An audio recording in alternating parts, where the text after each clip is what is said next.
नमामि देवं सकलार्थदन्तं सुवर्णवर्णं भुजगोपवीतं गजाननं भास्करमेकदन्तं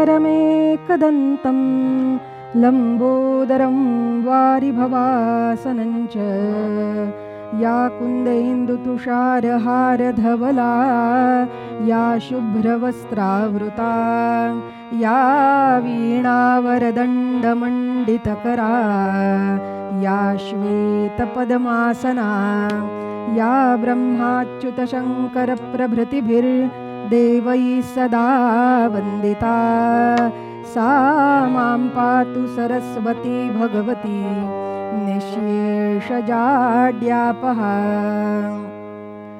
गुरुर्ब्रह्मा गुरुर्विष्णुः गुरुर्देवो महेश्वरः गुरुस्साक्षात् परब्रह्म तस्मै श्रीगुरवे नमः।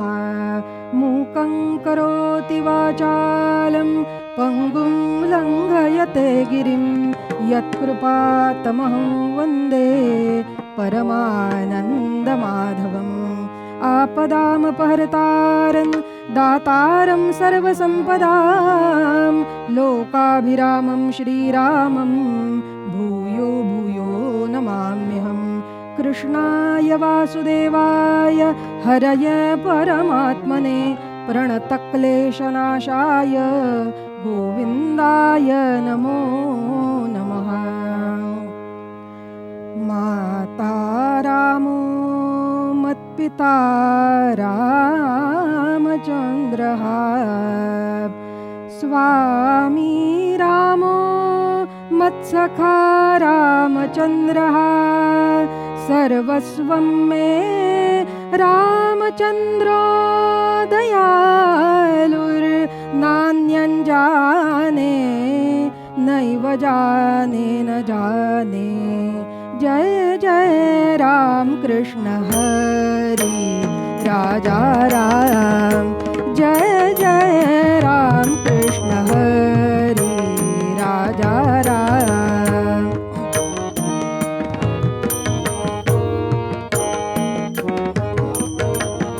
जय जय राम कृष्ण हरि राजा राम। गोवर्धन धर गोपालनरत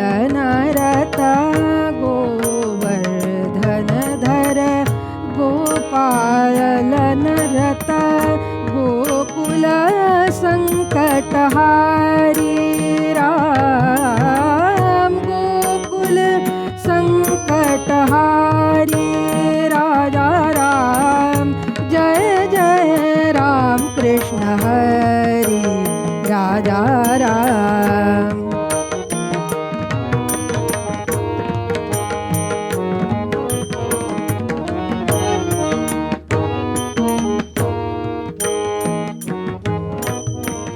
शरणागत दीना चरणी नेई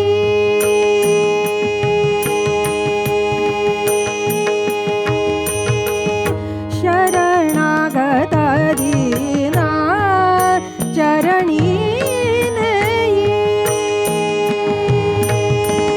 करुणा दृष्टि निहारी राजा राम करुणा दृष्टि निहारी राजा राम करुणा दृष्टि निहारी राजा राम। जय जय राम कृष्ण हरि राजा राम जय जय राम कृष्ण जय जय राम कृष्ण जय जय राम कृष्ण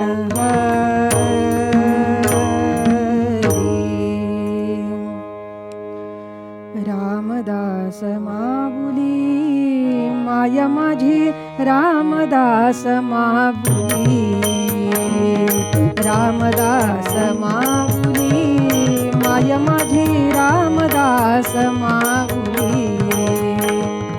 रामदास माऊली माय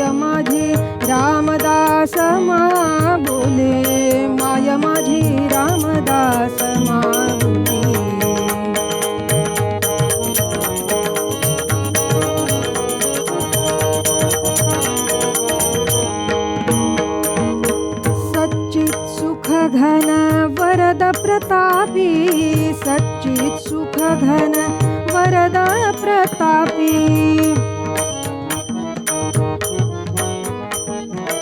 शांतीची साबोले माय माझी शांतीची साबोले माय माझी रामदास माऊली रामदास माऊली माय माझी रामदास माऊली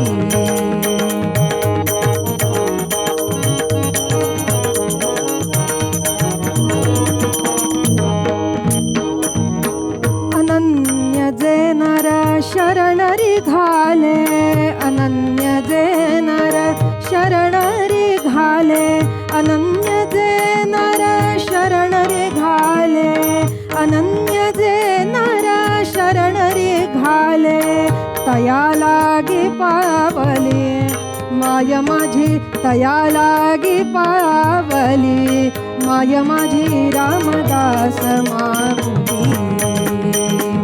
रामदास माऊली माय माझी रामदास माऊली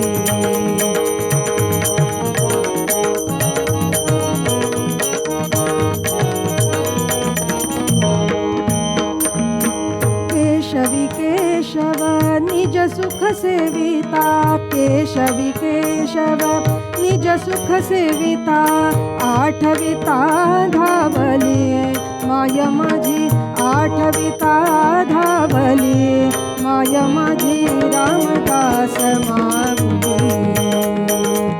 रामदास माऊली माय माझी रामदास हो रामदास हो रामदास माऊली राम राम राम राम सीताराम सीताराम हो हो राम राम राम राम सीताराम सीताराम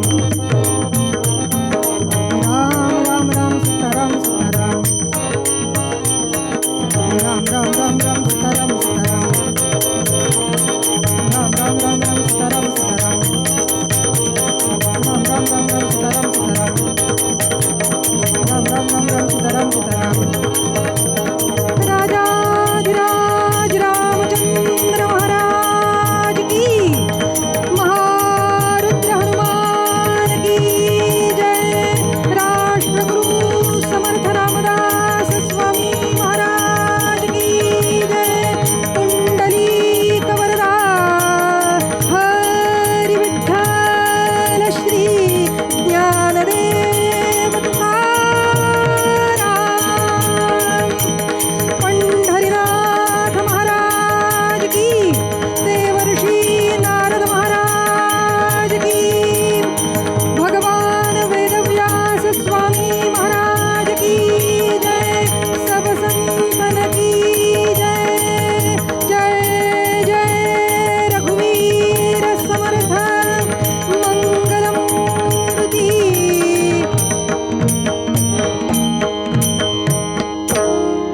जय जय रघुवीर समर्थ नमस्कार. जुन्या विद्वान कीर्तनकारांच्या कीर्तनाच्या आनंदासह नवीन अनेकांना या कीर्तनाचं व्यासपीठ उपलब्ध करून देणारा एकमेव यूट्यूब चॅनल कीर्तन विश्व. या कीर्तन विश्वचा प्रकल्प 12 वर्ष चालणार आहे. पैकी 5 वर्ष पूर्ण झाली आहेत. अनेक नवीन नवीन कीर्तनकार, अनेक नवनवीन विषय, अनेक नवनवीन मालिका आपण त्यामध्ये सादर केल्या आहेत. तेव्हा हा प्रकल्प आता पूर्णत्वाकडे जाण्यासाठी शक्यतो जेवढी शक्य असतील तेवढी कीर्तनं आपण प्रायोजित करा असं आवाहन करतो. प्रायोजित करणं शक्य नसेल तर यथाशक्ती जी काही आपल्याला मदत करता येईल ती जरूर करा.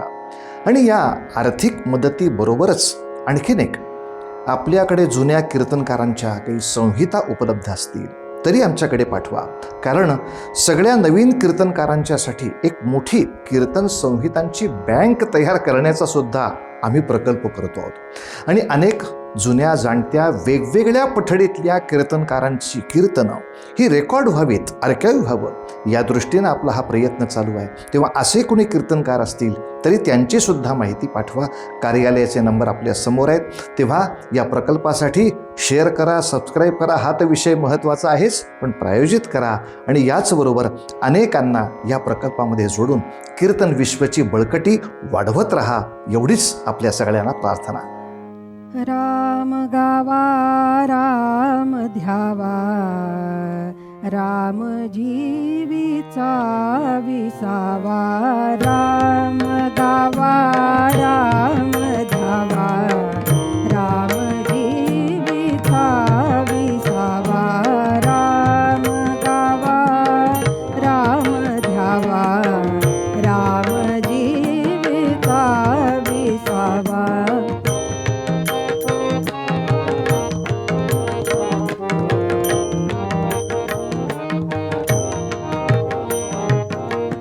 कल्याणाचे जे कल्याण, कल्याणाचे जे कल्याण, कल्याणाचे जे कल्याण. रघुरायाचे गुणगान, रघुरायाचे गुणगान. राम गावा राम ध्यावा, राम जीविता विसावा.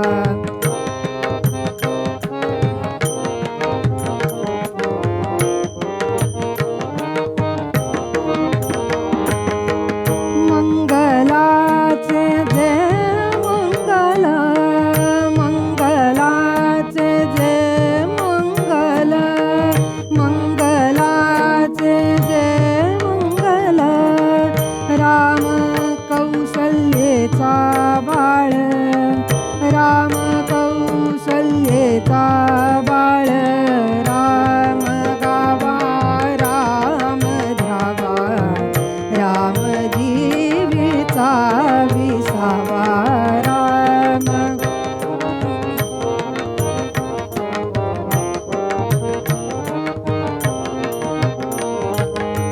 राम कैवल्याचा दानी, राम कैवल्याचा दानी. रामदासा अभिमानी, रामदासा अभिमानी. राम गावा राम ध्यावा, राम जीविता विसावा. राम गावा राम जीविता विसावा. राम गावा राम गावा, राम गावा राम गावा. राम ध्यावा, राम जीविता विसावा. राम गावा राम ध्यावा, राम जीविता विसावा. राम गावा राम गावा, राम गावा राम ध्यावा, राम जीविता विसावा. जय जय रघुवीर समर्थ. आज कीर्तन सेवेकरता उपस्थित राहताना अतिशय आनंद होतोय. तुम्ही सर्व श्रोते या तंत्रज्ञानाच्या माध्यमातून ही कीर्तन सेवा श्रवण करताय. कीर्तन विश्वनं सुरू केलेला हा जो उपक्रम आहे तो नारदीय कीर्तनाचा डंका सर्वदूर पसरावा यासाठी उचललेलं हे शिवधनुष्य आहे आणि यामागे निश्चितच रामरायांची प्रेरणा आहे, यात शंका नाही. ह्या यूट्यूबच्या प्लॅटफॉर्मवर इतके व्हिडिओ आहेत महाराज. सगळ्यात जास्त कुठले पाहिले जातात सांगू का? एक तर खाण्याचे आणि दुसरे गाण्याचे. इतके व्हिडिओ आहेत. कोणी काय शिकवत असतं, कोणी नाच शिकवतात, कोणी काय घरातला आवरावर शिकवतात, कोणी आणखीन काय शिकवतात. अनंत प्रकारचे व्हिडिओ आहेत, पण नारदीय कीर्तनाला सार्थ अभिमान वाटावा असं जर कुठलं चॅनल असेल तर ते कीर्तन विश्व आहे. सर्वाधिक पाहिले जातात ते गाण्याचे व्हिडिओ. बघा तुम्ही, हल्ली आता 30 सेकंदाचं रील करण्याची फॅशन आली आहे की नाही, त्या प्रत्येक रीलमध्ये सुद्धा गाणं असावं लागतं तर ते रील पुन्हा पुन्हा पाहिलं जातं. संशोधकांनी विचार केला की सर्वाधिक काय पाहिलं जातं, तर सर्वाधिक संगीत प्रधान असलेले व्हिडिओ पाहिले जातात. एखाद्यानं जर प्रवचन सुरू केलं, व्याख्यान सुरू केलं तर माणसं थोड्या वेळ बघतात, पुन्हा बंद करतात किंवा दुसरीकडे जातात. पण गाणं जर असेल तर मनुष्याचं मन वेधलं जातं. याचं कारण काय की मानवी जीवन हे गाण्याशिवाय अपूर्ण आहे. संगीत हा मानवी जीवनाचा आधार आहे. माणसाच्या भावना प्रगट करण्याचं सर्वाधिक सामर्थ्य कशात असेल तर ते संगीतामध्ये आहे. म्हणून समर्थ म्हणाले, संगीत गायन दे रे राम, आलाप गोडी दे रे राम, धात माता दे रे राम, अनेक धाटी दे रे राम. संगीत गायन दे रे राम. कुठलाही मनुष्य असो, शहरातला असो, खेड्यातला असो, देशातला असो, विदेशातला असो, कुठल्या ना कुठल्या प्रकारच्या गायनाचा त्याला छंद असतोच असतो. मग अगदी आदिवासी समाजात सुद्धा त्यांचं संगीत असतं. संगीताशिवाय मानवी जीवन नाही. एखादा चित्रपट जर हिट व्हायचा असेल ना तर आधी त्याची गाणी बाहेर पडतात. ती जर गाजली तर त्यावर त्यांचं भविष्य अवलंबून असतं. आपल्याकडे लहानपणी अगदी लहान बाळ जन्माला आल्यापासून ते मरेस्तोवर प्रत्येक प्रसंगाला गाणं आहे की नाही. बारशाला पाळण्यात घालताना गाणं, मुंजीला उभं राहिल्यानंतर ते काय मंगलाष्टका म्हणताना संगीत आहे. आनंदाच्या प्रसंगी, दुःखाच्या प्रसंगी संगीतच भावना प्रधान असतं, जे भावना प्रगट करतं. आणि यात विशेष असं आहे की एखादी गोष्ट जर नुसती बोलून सांगितली ना तर समजेलच असं नाही, पण ती जर गाऊन सांगितली तर माणसाच्या मनावर ठसते. म्हणून लहान मुलांना शाळेमध्ये शिकवताना बाई अगदी गाऊन, नाचून, हातवारे करून शिकवतात. याचं कारण ते मनावरती ठसतं. म्हणून गायन प्रधान आहे. भगवंताला सुद्धा गायन आवडतं. भगवंताला देवर्षींनी विचारलं, देवा तुम्ही कुठे राहता, तुमची भेट घ्यायची झाली तर नक्की पत्ता काय तो सांगा. भगवान म्हणाले, नाहं वसामि वैकुंठे योगिनां हृदये रवौ, मद्भक्ता यत्र गायन्ति तत्र तिष्ठामि नारद. नारदा, माझे भक्त गाती जेथे, नारदा मी उभा तेथे. जिथे माझे भक्त गातात तिथे मी उभा असतो नारदा. एखादा मनुष्य म्हणेल आम्हाला नाही आवडत गाणं, असतात ना कोणीतरी अपवाद. एखादा नर्मदेचा गोटा म्हणेल नाही आम्हाला अजिबात संगीत आवडत नाही. ठीक आहे, तुम्हाला गाणं आवडत नसेल पण स्वतःचं गुणगान आवडतं की नाही, त्यामध्ये सुद्धा गुणगानच आलं. आणि एखाद्याला गुणगान सुद्धा आवडत नसेल ना तरी जीवनाचं रडगाणं गात असतात की नाही, ते गाताना सुद्धा गाणंच आहे.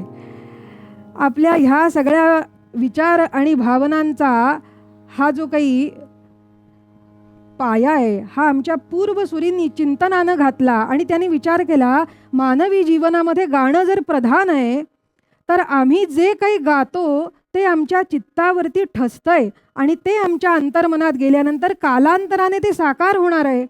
मग मनुष्यानं जर समजा कुठल्याही प्रकारच्या संगीताचा अंगीकार करताना आपण काय गातोय आणि त्याचा अर्थगर्भ काय ह्याचा विचार किती जाणीवपूर्वक केला पाहिजे. पहा, तुम्ही कुठचंही गाणं घ्या, त्यामध्ये कुठल्या ना कुठल्या प्रकारचा काम असतो. काम म्हणजे इच्छा. जीवनात ही घडी अशीच राहू दे, ही काय झाली, इच्छा झाली. असावा सुंदर चॉकलेटचा बंगला, हे काय झालं, चॉकलेटचा बंगला असावा, ही काय इच्छा झाली. माझे जीवन गाणे गातच राहावे, ही काय गात राहावे, ही इच्छा झाली. मग अशी इच्छा, अशा अनंत कामना जर आम्ही गात राहिलो, ऐकत राहिलो तर त्याच अंतःकरणात बिंबतील. समर्थ म्हणाले, तुम्हाला गायला आवडतं ना? आवडतं. मग आम्ही असं काय गावं की जेणेकरून आमच्या जीवनाचं कल्याण होईल? आम्ही नक्की काय गावं? पॉप गावं का काय ते रिमिक्स गावं का क्लासिकल गावं? आम्ही असं काय गावं की जेणेकरून आमच्या जीवनाचं मंगल होईल, जीवनाचं कल्याण होईल? समर्थ म्हणाले, मी सांगतो ते गा, तुमचं भलं झालंच म्हणून समजा. मग असं आम्ही काय गावं?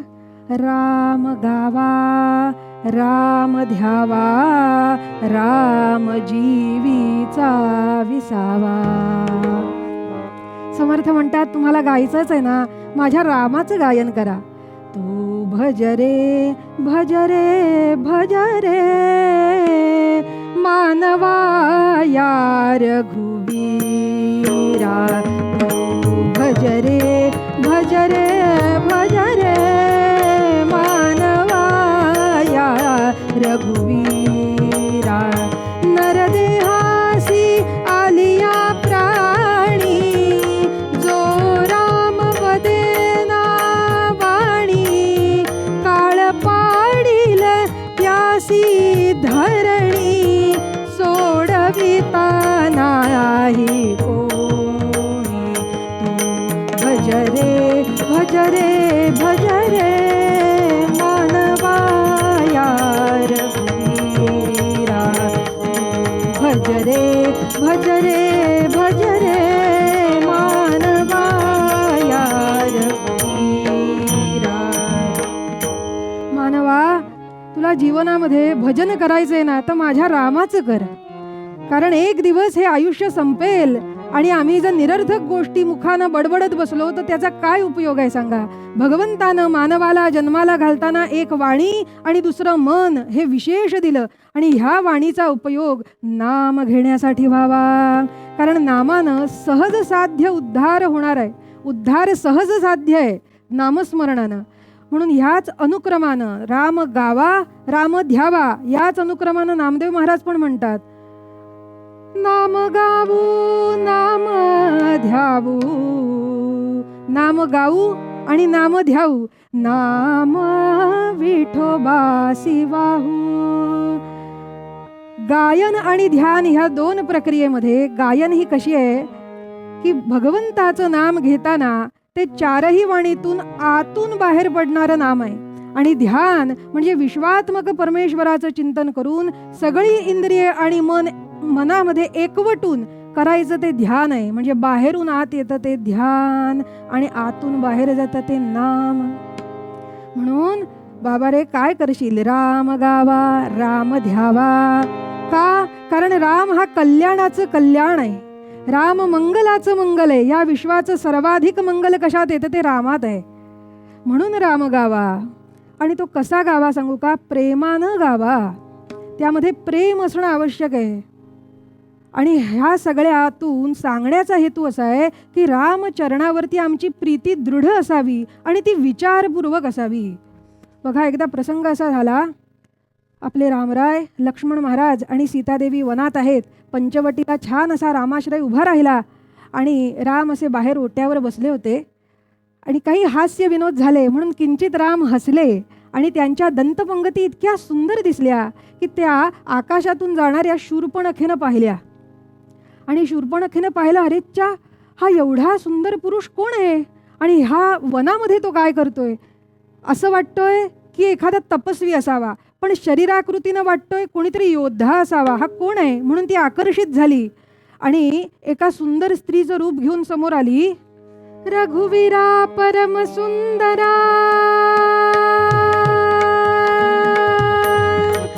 रघुवीरा परम सुंदरा सगुण श्यामला आज मी तुला पहाया आले. तुझ्याकडे मन माझे लागले. तुझ्याकडे मन माझे लागले. तुझ्याकडे मन माझे लागले. रघुवीरा परम सुंदरा रघुवीरा परम सुंदरा सगुण श्यामला आज मी तुला पहाया आले. तुझ्याकडे मन माझे लागले. तुझ्याकडे मन माझे लागले. तुझ्याकडे मन माझे लागले. आणि ती अशी समोर आली रामांच्या आणि किती सुंदर दिसत होती ते रूप घेतलेलं. जणू पारिजाताच्या सरी पडती डोईवरी चैत्राची गौरी उभी दारात. नेसली साडी भरजरी तलम पांढरी काचली निरी दिसली झोकात. आणि म्हणते कशी, तुझ्या पुढे ही शरणागती, तुझ्या पुढे ही शरणागती, गुंगली मती शब्द थांबती, अशी ही प्रीती मनावर ठसली, अशी शूर्पणखा प्रगटली. आणि ही शूर्पणखा समोर आली आणि रामांना आकर्षित करायचा प्रयत्न करू लागली. बांगड्या वाजवल्या, काय पायातले पैंजण वाजवले, पण राम काही लक्ष देईनात. आणि मग जवळ जाऊन सांगितलं की हे सुंदर सुकुमारा, हे महापुरुषा, तू कोण आहेस? माझं मन आता तुझ्याकडे लागलंय. रामराय म्हणाले, सगळा संवाद छान झाला आणि म्हणाले, हे सुंदरी, तू कितीही विनवलंस ना तरी तुझ्या प्रेमाचा मी काही स्वीकार करू शकत नाही, कारण मी व्रतबद्ध आहे. आणि ही पहा माझी सौभाग्यवती सीता. म्हणून सीतादेवींची ओळख करून दिली. प्रीती मनावर ठसली होती, पण लगेच सीतादेवींचा आधीच अंगीकार केलाय हे समजल्यानंतर मत्सर जागृत झाला आणि म्हणाली, ही तुच्छ स्त्री आणि हिच्यासाठी तू मला नकार देतोस? असं म्हटल्यानंतर राग आला. इतक्यात समोरून लक्ष्मण महाराज खांद्यावरती मोळी घेऊन दांड पावलं टाकीत जात होते आणि त्यांनी ती मोळी ठेवली. वहिनी, लाकडं आणून झालेली आहेत म्हणाले आणि निघून गेले. पाहिलं सुद्धा नाही की आपल्या घरी कोण आलंय, कोण ह्या बाई, असं काही चौकशी केली नाही आणि निघून गेले. इतक्यात तिनं सांगितलं, अरे वा, हा कोण आहे? हा तुझ्यासारखाच दिसणारा हा सुंदर पुरुष कोण आहे? त्यावर रामराय म्हणतात, विचारून पहा, त्याला विचारून पहा, तो तुझ्या प्रेमाचा स्वीकार करतो का? म्हणून ही लक्ष्मण महाराजांकडे गेली आणि सांगितलं की माझ्या प्रेमाचा स्वीकार करा. त्यावर लक्ष्मण महाराज म्हणतात कसे, म्हणाले, आत्ता तिथं विनवण्या करत होतीस, आता मला विनवणी करतेस, जा, मी तुला क्षमा केली, जा. असं सांगितल्यावर आणखीनच राग आला, मत्सर भडकला, त्यात रागावली. क्रोधाचा आवेश इतका वाढला की ती म्हणाली, आता मी ह्या स्त्रीला खाऊनच टाकते. असं म्हटल्याबरोबर रामरायांच्या आज्ञेनं लक्ष्मणानं नाक आणि कान तिचे छाटले. आता सांगा बघूया, रामरायांच्या बद्दल प्रीती होती म्हणूनच ती आली होती ना, पण जाताना नाक आणि कान छाटून गेली, याचं कारण काय? याचं कारण रामांच्या जीवनावरती प्रेम करतोय हे जरी खरं असलं, रामांवर प्रेम जरी असलं तरी त्यामध्ये विवेक आवश्यक आहे. आणि हा विवेक कसा? भजाया जनी पाहता राम येकू, करी बाण येकू, मुखी शब्द येकू, क्रिया पाहता उद्धरे सर्व लोकू, धरा जानकी नायकाचा विवेकू. जय जय रघुवीर समर्थ. रामरायांचं ध्यान करून त्यांच्या चरित्राचा अभ्यास करून आम्ही काय शिकावं? तर आम्ही विवेक शिकावा.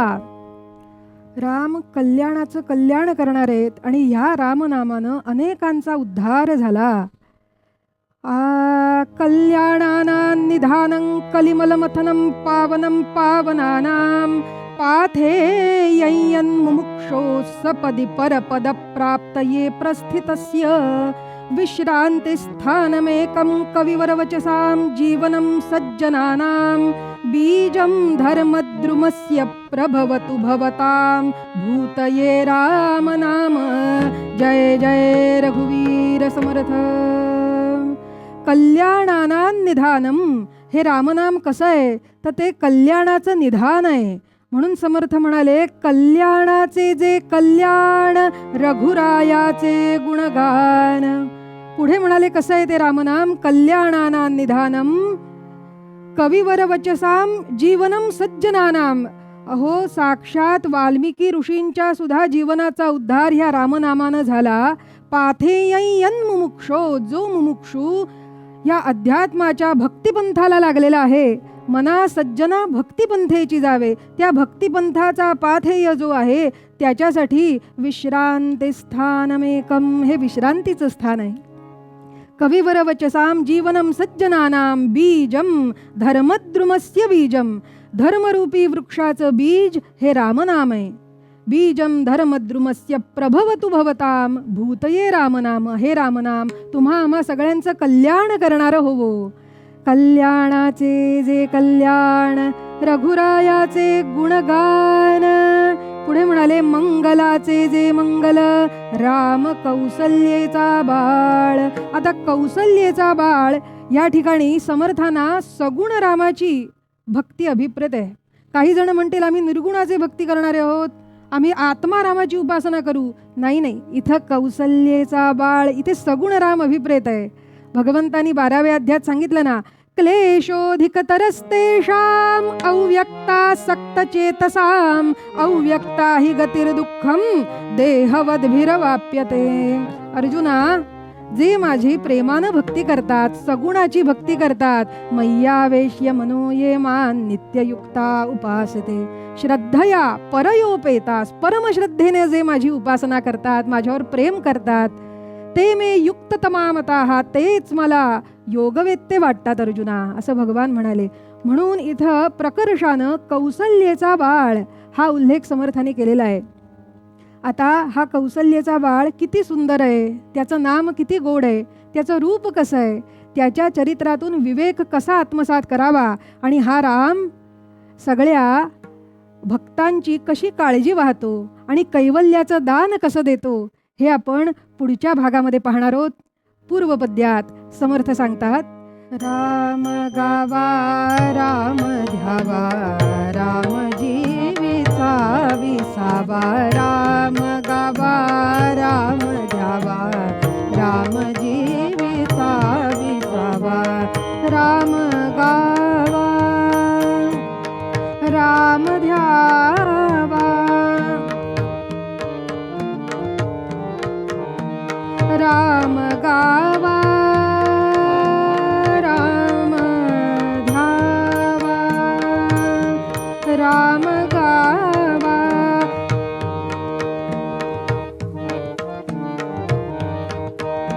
राम गावा राम गावा राम गावा राम ध्यावा राम जीविता विसावा, राम गावा राम गावा राम गावा राम ध्यावा,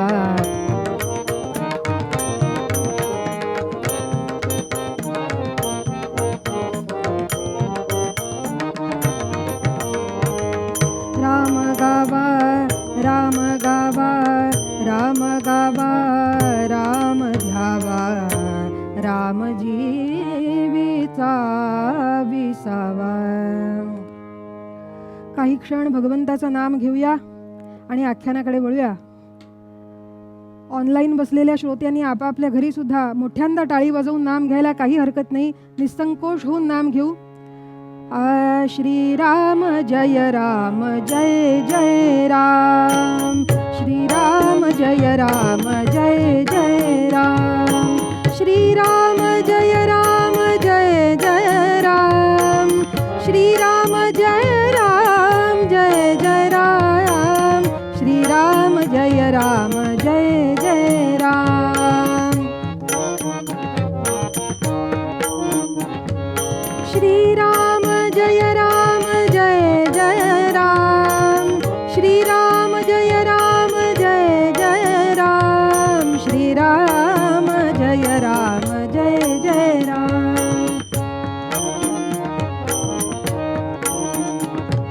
श्रीराम जय राम जय जय राम,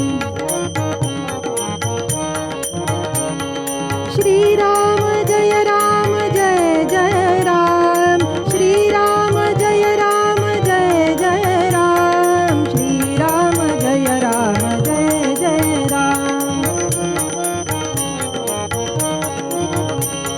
श्रीराम जय राम जय जय राम, श्रीराम जय राम जय जय राम,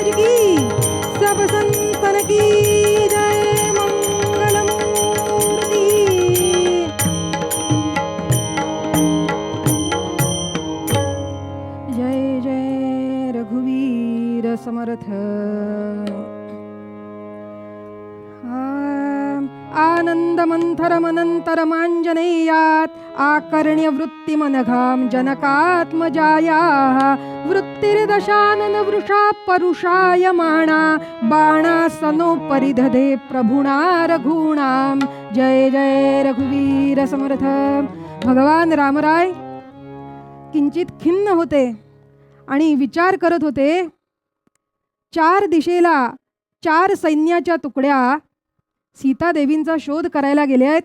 3 दिशेच्या तुकड्या हतबोल होऊन परत आल्या. आता फक्त एकच आशा आहे, ती म्हणजे दक्षिण दिशेच्या सेनेच्या तुकडीची. काय झालं असेल? 1 महिन्याचा दिलेला अवधी पूर्ण होऊन गेला, पण अजून सुद्धा कोणीही आले नाहीत, कुठली वार्ता नाही. काय करावं म्हणून ते विचार करीत होते. आणि इतक्यात बजरंगबली की जय, महारुद्र हनुमान की असा वानर सेनेचा जयघोष कानी आला. आणि इतक्यात एक दूत धावत धावत आला आणि म्हणाला, महाराज आपल्या दक्षिण दिशेची तुकडी याच दिशेनं यायला निघाली आहे. आणि पाहतो तर काय, अहो ते सगळे आनंदात आहेत. आणि आनंदाच्या भरात त्यांनी वनातून येता येता झाडांना लगडलेला मधू काढून प्राशन केला. झाडांना भलं मोठं जे मधमाशांचं पोळं होतं त्यातला मधु प्राशन केला. ज्या अर्थी मधु प्राशन केला त्या अर्थी निश्चितच आनंदाची बातमी असणार आहे. आणि सुग्रीव महाराज त्या दूतासह रामरायांना सांगायला आले, बहुतेक काहीतरी आनंदाची बातमी असेल. आणि इतक्यात अहो 4, 6, 10 वानरांच्या खांद्यावर बसलेले मारुतराय येताना दिसले. बजरंगबली की जय, बजरंगबली की जय. इतक्यात मारुतीरायांनी खाली उडी मारली, रामरायांना साष्टांग दंडवत घातला आणि नजरेला नजर भेट झाली. आणि समजलं मारुतीराय सांगतायत, प्रभो मी सीतादेवींची वार्ता घेऊन आलोय. काय तू सीतेची वार्ता आणलीस? ती कुठे आहे? तुला कळलं? मारुतराय अगदी विनम्रपणे म्हणतात, महाराज मला केवळ त्यांचा पत्ता नाही कळला, तर मी त्यांच्या श्रीचरणापर्यंत जाऊन आलो. काय सांगतोस, हे कसं झालं? आणि बाकीचे वानर सांगायला लागले, अंजनी सुत हनुमंत महाबल वायुसुता हनुमंता हो, अंजनी सुत हनुमंत महाबल वायुसुता हनुमंता हो. आणि ते सगळे जमलेले वानरगण सांगायला लागले, प्रभो यांनी इतका अद्वितीय पराक्रम गाजवला की शेकडो योजन दूर असणारा तो समुद्र लांघून त्या लंका नगरीमध्ये पोहोचले. सीतादेवींचा शोध घेतला आणि त्यांच्याशी वार्तालाप केला. आणि सीतादेवी विचारू लागल्या, कोण आहेस तू? असा प्राणी मी कधी पाहिलेला नाही. तू कुठून आलास? तुझं नाव काय? तुझं गाव काय? तुझे आई वडील कोण? असं विचारू लागल्या.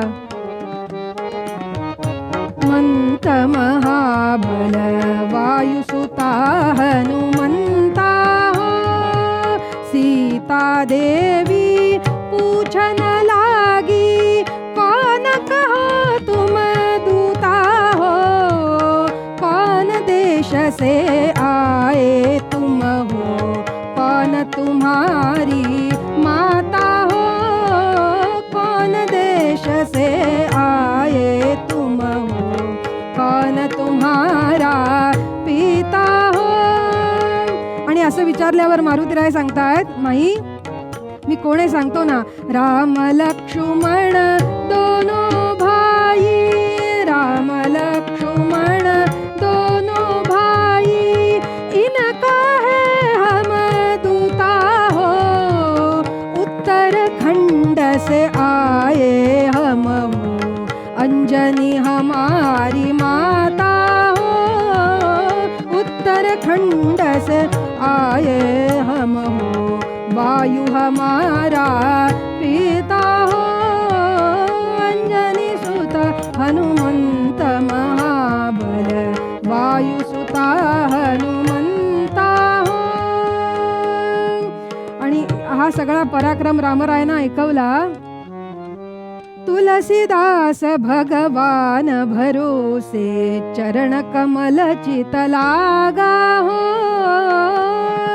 आणि रामरायांच्या नेत्रामध्ये अश्रू तरळले. आणि ज्या क्षणी अश्रू तरळले त्याच क्षणी त्यांनी परुषायमाणा अशी दृष्टी आपल्या धनुष्यावर घातली. पौरुषानं भारलेली दृष्टी घातली आणि खूण केली सुग्रीव महाराजांना.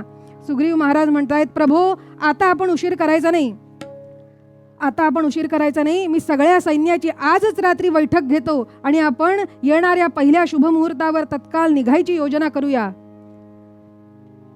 विजय लग्नी या आज निघुराया, विजय लग्नी या आज निघुराया, प्रबल शत्रूंचा नाशरणी कराया, प्रबल शत्रूंचा नाशरणी कराया. अंगदा जांबुवंता नलनील अंगदाना, जांबुवंता नलनील अंगदाना, करुणी सेनानी रक्षुवानराना, करुणी सेनानी रक्षुवानराना, करुणी सेनानी रक्षुवानराना. आणि त्यानुसार रात्रीत बैठक बसली आणि त्या बैठकीमध्ये ठरल्याप्रमाणे दुसऱ्या दिवशी सूर्योदयाला त्या शुभ मुहूर्ताला रामरायांनी स्वरोदय शास्त्रानुसार मुहूर्त काढला आणि निघायची तयारी झाली. आणि हे सगळं सैन्य, अफाट सैन्य, अहो तो समुद्र आणि हे समुद्राप्रमाणे दिसणारं असं अफाट सैन्य हे एकीकडे चालत चालत चालत त्या समुद्र तटापर्यंत दक्षिण दिशेचा मार्ग आक्रमू लागले. आणि त्याचा सेनानी केला अंगद. आणि अंगद सगळ्यांना दाखवतोय की या दिशेनं या, म्हणजे इथे फळांची उपलब्धता आहे, या दिशेला मधु आहे, असं सांगून अंगद त्यांना मार्ग दाखवत दाखवत पुढे न्यायला लागला. आणि ही सेना होता होता होता दक्षिण तटाला येऊन पोहोचली. अघाडी चले राम राजा, चले राम राजा, पछाड़ी सल्तन का फौजा. अघाड़ी चले राम राजा, चले राम राजा, पछाड़ी सल्तन का फौजा. अघाड़ी चले राम राजा, पछाड़ी सल्तन का फौजा. अघाड़ी चले राम राजा, चले राम राजा, पछाड़ी सल्तन का फौजा. अघाड़ी चले. आणि ही सगळी सेना भारताच्या दक्षिण टोकाला येऊन पोहोचली आहे. आणि हा अथांग पसरलेला समुद्र समोर पंतांनी याचं वर्णन इतकं सुंदर केलंय. बहुबल समूह पावे, बहुबल समूह पावे, जिंकाया सागरासी सागरसा. कन्या हरमथना नग, कन्या हरमथना नग, धाडी जाणो धरो निरागरसा. अहो त्या समुद्राला सुद्धा असं वाटलं की माझ्यापेक्षा मोठा असा हा सेना सागर मला येऊन भेटायला आलेला आहे असं समुद्राला वाटलं. आणि त्यावेळी मारुतीराय ज्यावेळेला लंका पेटवून सगळी बाग उद्ध्वस्त करून शत्रूच्या सैन्यात शिरून त्यांच्या गोटातली माहिती काढून सीतादेवींना भेटून स्यमंतक मणी त्यांना देऊन सगळा पराक्रम गाजवून आले. असा आजपर्यंत पराक्रम झाला नाही, पुढे होणार नाही. अद्वितीय पराक्रम केला. अहो एकटा वानर जो समुद्र उल्लंघून लंकेत शिरला आणि समस्त लंका पेटवून परत आलेला आहे. काय पराक्रम आहे. आणि ही लंका 3 दिवस धगधगतीये. आणि इथे काय परिस्थिती होती रावण महाराजांकडे. रावणाने सुद्धा तातडीची बैठक बोलावली. लंकायाम रावणो दृष्ट्वा कृतं कर्म हनुमता. हे हनुमंतानं केलेलं कर्म पाहिलं, ही जळणारी लंका पाहिली आणि रावण महाराजांनी तातडीची बैठक बोलवली. सेनापती अकंपन, नरांतक, देवांतक, इंद्रजित सगळ्यांना विचारलं, सांगा तुम्ही काय करत होतात. ही लंका ज्यावेळी पेटत होती तुम्हाला कळलं नाही की हा शत्रूच्या आपल्या गोटात शिरून शत्रूचा हा माणूस आपली माहिती घेतोय. अरे सीतादेवींना जाऊन भेटला अशोकवनात, मग आमचं सैन्य काय करत होतं. हे मी म्हणणारे वीर पुरुष काय करत होते असा प्रश्न रावणानं विचारला. आणि सगळ्यांनी आपल्या माना खाली घातल्या.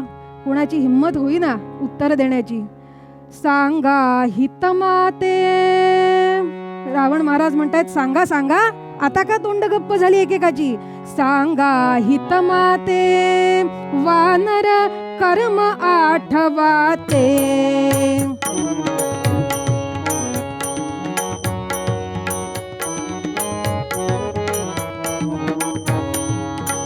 हो सांगा हितमाते, वानर कर्म आठवाते. वानर कर्म आठवाते. पाठवा ना आणि सांगा असा प्रश्न केला. आणि रावण महाराजांच्या त्या प्रश्नाला कोणी उत्तर देऊ शकलं नाही. हो, एकाची वानर आला होता, एकाची वानर आला होता,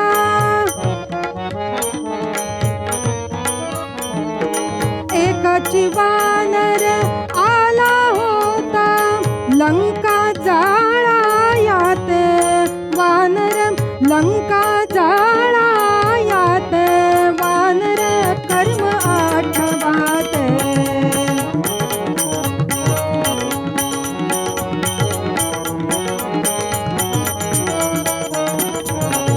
वानर कर्म आठवात, वानर कर्म आठवात, वानर कर्म आठवात. असा प्रश्न विचारला. सगळेजण घाबरले, माना खाली घातल्या. अरे तुम्ही स्वर्गावर स्वारी करून आलात, देवांवर विजय मिळवलात आणि एका वानराला नाही आटोक्यात आणता आलं. तुम्ही नरांतक म्हणवता, तुम्ही देवांतक सुरांतक. अहो काय ही रावणाची सभा आहे का कुठली सभा म्हणायची? लज्जास्पद अवस्था या रावणाला त्या एका वानरामुळे भोगावी लागली. तुम्ही काय करत होतात? इतक्यात एक जण शहाणा होता. तो जरा उठून उभा राहिला आणि म्हणाला, महाराज खरं सांगू का? अहो त्याला आम्ही सामान्य वानर समजलो, मरकट समजलो, त्याच्याशी काय आम्ही युद्ध करणार? अहो आम्ही मोठे वीर पराक्रमी पुरुष आणि त्या वानराशी युद्ध करावं म्हणजे हा आम्हाला आमचा अपमान वाटला आणि आम्ही त्याला सामान्य समजलो. इथंच जरा चूक झाली. रावण महाराज म्हणाले, तो अख्खी लंका पेटवून जात होता, अशोक वाटिका उद्ध्वस्त करीत होता, तरी तुम्हाला त्याची क्षमता लक्षात आली नाही. लंका पेटायला लागली तरी सुद्धा तुम्ही काही केलं नाहीत. असं का झालं? तर दुसरा म्हणायला लागला, महाराज मरकटासी काय करा युद्ध तेरणी, मरकटासी काय करा युद्ध तेरणी, मरकटासी काय करा युद्ध तेरणी. वीर्य लघु करील कोण, वीर्य लघु करील कोण, त्या समारुनी मरकटासी काय करा.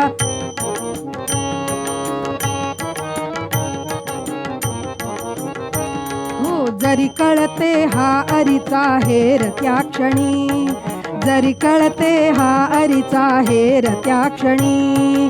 सासू काय जाता तो, सासू काय जाता तो, परत येथुनी मरकटासी काय करा युद्ध तेरणी. असू म्हणजे प्राण, असू असू म्हणजे प्राणांसहित तो काय गेला असता. सासू काय जाता तो म्हणजे तो जिवंत काय गेला असता. सासू म्हणजे त्याची सासू नव्हे. जाता तो परत येथुनी मरकटासी काय करा युद्ध तेरणी, करा युद्ध तेरणी, करा युद्ध तेरणी. रावण महाराज म्हणाले, हे काही पटणार नाही. आता कुठलीही जबाब, कुठलंही उत्तर मला नको. आता काय करायचं बोला. इतक्यात इंद्रजित उठून उभा राहिला. त्याच्या तळपायाची आग मस्तकात गेली आणि त्याचे दंड अगदी क्रोधानं फुरफुरायला लागले. आणि हा म्हणाला, महाराज मी सांगितलं होतं की ज्यावेळी हा वानर इथे पकडून आणला ना त्याच क्षणी त्याला प्राणदंड द्या. पण ऐकलत का माझं? अहो नाही ऐकलत. त्यावेळी तुमचे हे बंधुराज महाराज विभीषण मध्ये आले आणि त्यांनी त्याचा जीव वाचवला. आता आपण भोगतोय ना सगळी त्याची फळं. त्याच वेळी त्याला ठार केलं असतं तर कसा गेला असता तो परत? महाराज आपली चूक झाली, त्याला आपण जिवंत सोडलं. इतक्यात नाना माल्यवान म्हणजे त्यांचे आजोबा तिथं होते, महाराज विभीषण होते. ह्या दोघांनी सांगितलं, इंद्रजित तू लहान आहेस, तुझं रक्त सळसळतंय, त्यामुळे आवेशाच्या भरात असं बोलू नकोस. अरे आलेल्या हेराला प्राणदंड देतात का? ते काही युद्ध आहे का? प्राणदंड देणं हे नीतीच्या विरुद्ध आहे. तो म्हणाला, नीती ही कुठली नीती? अहो ज्यांच्या रक्ताची लाली सुद्धा पांढरी झाली ना त्यांनी अशी भाषा करावी. नुसतेच केस नाही पांढरे झाले, बहुतेक तुमच्या रक्ताची लाली पांढरी झालेली दिसते असं ऐकलं. आणि रावण महाराज म्हणतात, इंद्रजित शांत हो, आता काय करायचं याचा विचार विनिमय करायला हवा. आणि हा सगळा गजहब चालू असताना एक जण उठला. कोण? कोण होते ते महाराज विभीषण होते. ते उठून उभे राहिले, सगळ्यांचं बोलणं ऐकून घेतलं आणि अत्यंत नम्रपणानं पुढे आले आणि म्हणाले, दादा दादा, मी तुमचा लहान भाऊ आहे, म्हणजे तुमचा पुत्रच आहे असं समजा, आणि मी तुम्हाला प्रेमानं काही विनंती केली तर ऐकाल ना? असं विनम्रपणानं समोर येऊन बोलल्यावरती महाराज रावण म्हणाले, काय म्हणणं आहे तुझं, स्पष्ट सांग. त्यावर विभीषण महाराज म्हणायला लागले, दादा, अहो हा सगळा बिकट प्रसंग लंकेवर का ओढावला याचा आपण मुळापासून विचार नको का हो करायला?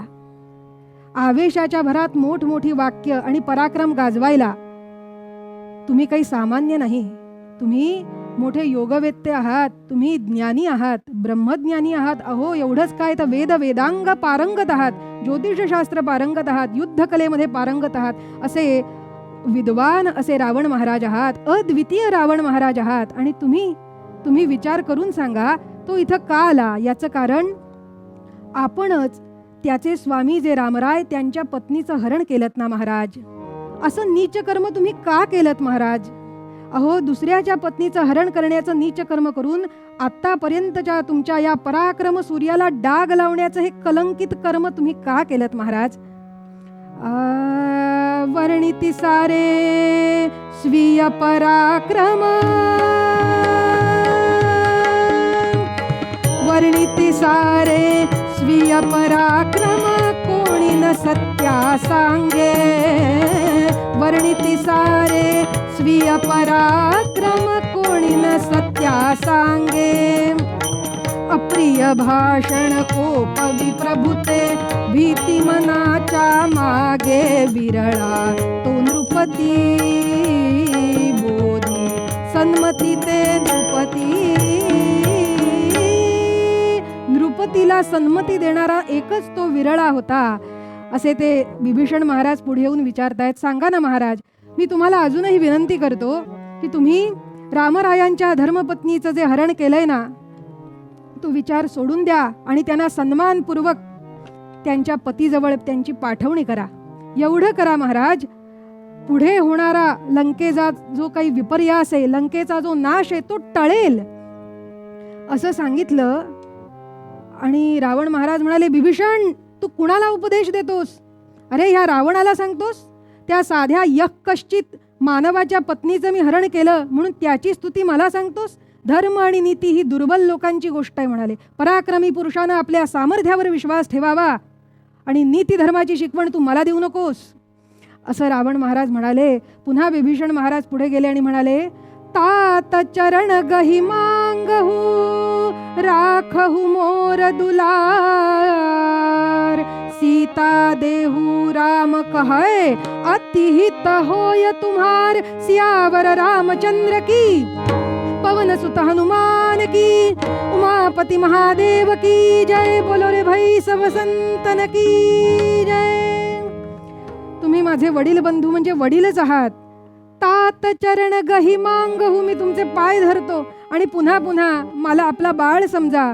राखहू मोर दुलार, माझ्यावरची प्रीती आठवा आणि मी सांगतो हे तुमच्या हिताचं आहे हे समजा ना महाराज.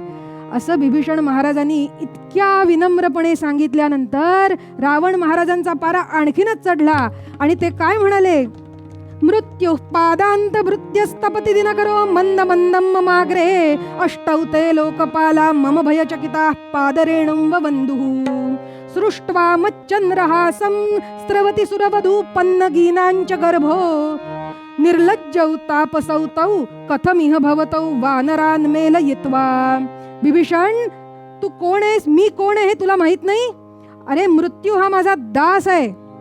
त्यांनी सांगितलं, मृत्यू माझा दास आहे, मृत्यूची भीती मला नाही. मृत्यू पादांत भृत्यस्तपते दिनकरो मंद मंदम ममाग्रे. आणि हा सूर्य सुद्धा माझ्या समोर कसा मंद मंद तळपतो.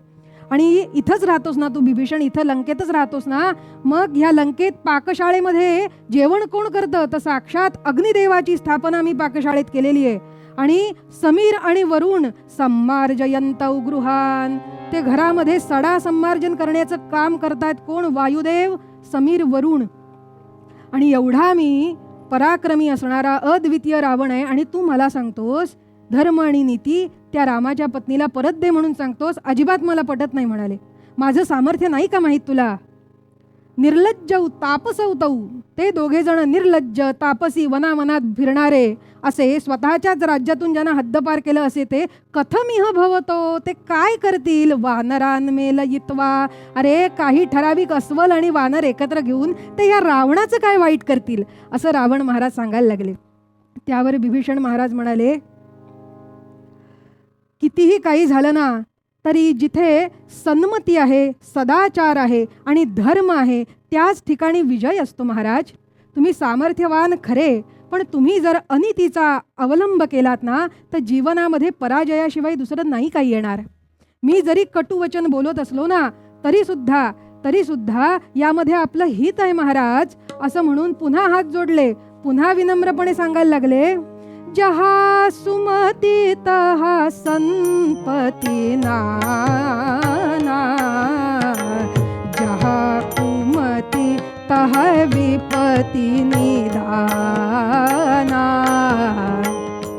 जहा सुमती तहा संपत्ती नाना, जहा कुमती तहा विपत्ती निदाना, तव उर कुमती बस विपरीती,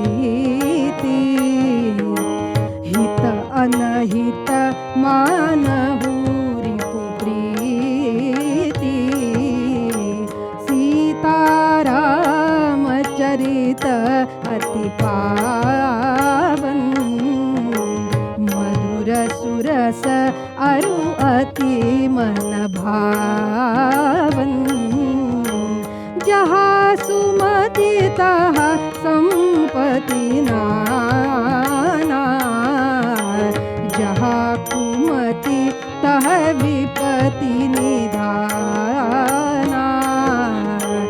तव उर कुमति बस विपरीती,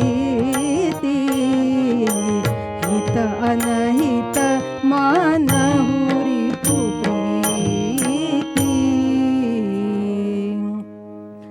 असं म्हटलं आणि बिभीषण महाराज एक एक पावलं टाकत पुढे गेले आणि रावण महाराजांसमोर हात जोडले. आपला मुकुट काढला आणि रावण महाराजांच्या पायासमोर ठेवला आणि पायावर डोकं ठेवलं. अजून काय विनम्रतेनं करायचं सांगा? पायावर डोकं ठेवलं आणि म्हणाले, महाराज मी तुमच्या हिताचं सांगतो, ऐका ना माझं, एवढी विनंती ह्या आपल्या लेकराची ऐका. असं म्हटल्यानंतर रावण महाराजांना आणखीनच राग आला आणि त्यांनी केलं काय, तो मुकुट लाथेसरशी भिरकावला आणि विभीषण महाराजांना धक्का दिला आणि ते गडबडा लोळत तिथं त्या राजदरबारामध्ये अपमानित झाले. विभीषण महाराज अपमानित झाले. अहो, ते सदाचार संपन्न होते, विनयशील होते, पण लाचार नव्हते. सभेमध्ये अपमान झाला, आपल्या वडील बंधूंनी आपला अपमान केला, वाईट वाटलं. किंचित नेत्रात अश्रू तरळले आणि विचार करतायत, अरे जे कोणी माझ्यावर हसतायत ना, माझ्या अपमानावर तुम्ही जे कोणी या सभेतली मंडळी हसताय ना, एक दिवस लक्षात ठेवा, हा काळ तुमच्यावर हसणार आहे, हा काळ हसणार आहे. महाराज मी एक सांगतो, उठ रे अग्रजा नाश हो नच तुझा, उठ रे अग्रजा नाश हो नच तुझा, मध्वचा स्मरत जा नित्य पाही, मध्वचा स्मरत जा नित्य पाही, राम तव काल रे काली सीता स्मरे, राम तव काल रे काली सीता स्मरे, तव मती भ्रमत रे मृत्यू येई कुठे, क्रोध वेगे गदा हाती घेई, क्रोध वेगे गदा हाती घेई, कोलिला बंधुसी विकल हृदयी उठे, कोलिला बंधुसी विकल हृदयी उठे, क्रोध वेगे गदा हाती घेई. आणि सांगू लागले, महाराज हा राम कोणी निर्लज्ज नाही, तापसी नाही. राम तव काल रे काली सीता स्मरे, राम तव काल रे काली सीता स्मरे, तव मती भ्रमत रे मृत्यू येई, तव मती भ्रमत रे मृत्यू येई उठे, क्रोध वेगे गदा हाती घेई, क्रोध वेगे गदा हाती घेई, क्रोध वेगे गदा हाती घेई. सांगितलं, प्रार्थना केली आणि अपमान झाल्यामुळे वाईट वाटलं होतं बिभीषण महाराजांना. आणि इतक्यात रावण महाराज म्हणाले, बिभीषण, तुला आता या लंकेमध्ये स्थान नाही. चल, या लंकेतून आत्ताच्या आत्ता नेसत्या वस्त्रानिशी तू बाहेर हो. अजिबात इथे राहायचं नाही. ह्या रावणाला शिकवतोस, मला धर्मनीती सांगतोस आणि त्या रामाचं गुणगान माझ्या पुढे करतोस. जा, आत्ताच्या आत्ता इथून चालता हो, असं बिभीषण महाराजांना सांगितलं. आणि बिभीषण महाराज म्हणाले, मी इतक्या विनवण्या करून सुद्धा तुम्ही ऐकत नाही महाराज. तुम्ही मला हद्दपार करताय. हरकत नाही, मी आईचा निरोप घेतो, माझ्या गणांशी चर्चा करतो आणि पुढील कार्यभाग ठरवतो. म्हणून त्यांनी पुन्हा रावण महाराजांना नमस्कार केला. आपली मर्यादा नाही सोडली. आणि अतिशय विकल हृदयानं बिभीषण महाराज मंद मंद पावलं टाकून त्या राजदरबारातून बाहेर आले. त्यानंतर ते कुठे गेले, त्यांना आश्रय कुणी दिला, ते रामरायांकडे कसे आले आणि पुढे ह्या रामरायांनी रावणावरती विजय कसा मिळवला आणि अयोध्या गमन कसं आनंदानं केलं, हे आपण पुढच्या भागात पाहणार आहोत. अहो, अहंकार हा माणसाला इतका घातक असतो की अहंकाराच्या भरामध्ये योग्य काय, अयोग्य काय, चांगलं काय, वाईट काय, उच्च काय, नीच काय, हिताचं काय, अनहिताचं काय, दुसऱ्यानं सांगून सुद्धा समजत नाही. मग योग्य अयोग्य निवडण्याची जी प्रक्रिया आहे ना, त्याला बुद्धीचा विवेक असं म्हणतात. आणि हा विवेक रामचरित्रातून आपल्याला अभ्यासायला मिळतो. आणि हा विवेक आपल्या अंगी यावा, रामांचे गुण, रामांचं चरित्र इतकं दिव्य आहे ते आपल्याला अनुभवता यावं, रामांचं नाम आपल्या ओठामध्ये सतत असावं, जेणेकरून आपल्या जीवनाचं कल्याण व्हावं. म्हणून पूर्वपद्यात समर्थ सांगतात, राम गावा, राम ध्यावा, राम गावा, राम ध्यावा.